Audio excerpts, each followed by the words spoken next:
Guys, welcome back to my channel say hi to study it's Cheshta Varshney. Last video में हम लोगों ने measures of the money supply को cover किया। वो वीडियो नहीं देखी है, प्लेलिस्ट आपको डिस्क्रिप्शन में मिल जाएगी, please check it out first and then further इस पे कंटिन्यू करना। सो इस वीडियो में हम लोग मनी सप्लाई की डिटर्मिनेंट्स को कवर करेंगे। 3 मेजर डिटर्मिनेंट्स हैं, इन तीनों की डेफिनेशन को हम पढ़ेंगे।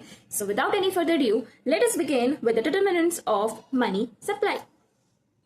अब जैसे कि मैंने आपको बताया कि सबसे पहले आपको डिटर्मिनेंट्स ऑफ मनी सप्लाई में एक चार्ट बना लेना है, जिसके अंदर आपको ये तीनों के तीनों लिख देने हैं। पहला currency deposit ratio, reserve ratio and excess reserve. अब इन तीनों की हम डेफिनेशन पढ़ते हैं कि ये है क्या क्या। Okay, so if we talk about the currency deposit ratio, this is the amount of cash that the public at large is keeping on hand rather than deposit in banks। अब जैसे कि इसका नाम से ही क्लियर हो रहा है, currency deposit ratio, वो करेंसी डिपॉजिट है उसका रेशियो, मतलब ये वो कैश है जो बहुत सारी पब्लिक ने, मतलब बहुत सारे लोगों ने, पब्लिक एट लार्ज ने अपने पास रख रखा है rather than deposit in banks. मतलब वो करेंसी जो उन्होंने बैंक्स के डिपॉजिट नहीं कर रखी है, उसके बदले उन्होंने अपने पास एज एन कैश रख रखा है।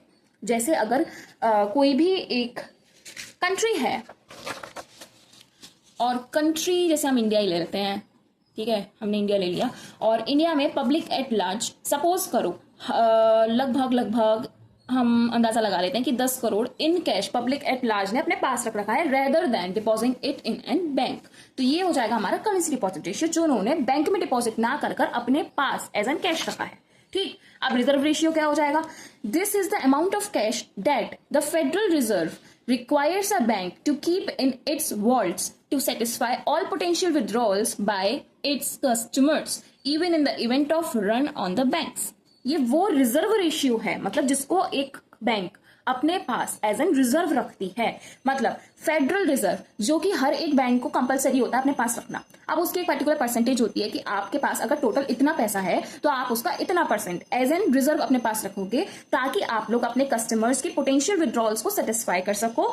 और तब कब सेटिस्फाई कर सको? जब बैंक्स के पास खुद मतलब पैसा कम हो रहा हो, या फिर कोई प्रॉब्लम आ रही हो, बैंकरप्टी की सिचुएशन हो रही हो, तब मतलब एज एन रिजर्व जो आपको लेटर एक ऐसी सिचुएशन में काम आएगा जब आप एक प्रॉब्लम में फंसे हुए हो। तो रिजर्व रेशियो जो पैसा बैंक को as an reserve, as an federal reserve अपने पास रखना होता है।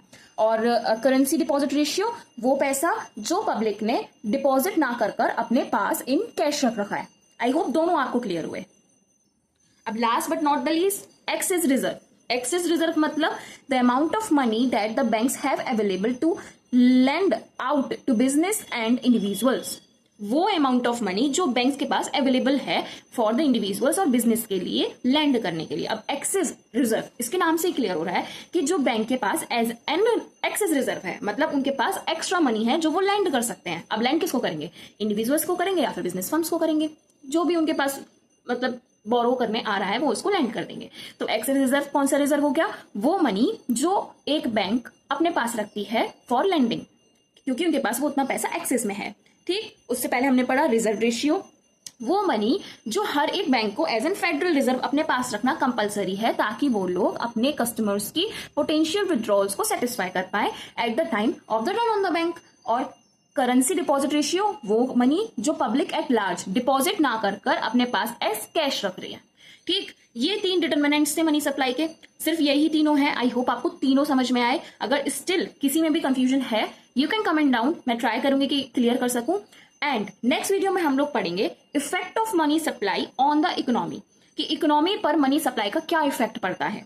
ठीक है, stay tuned, thanks for watching. Video अच्छी लगी तो please like, share, subscribe and share to your friends.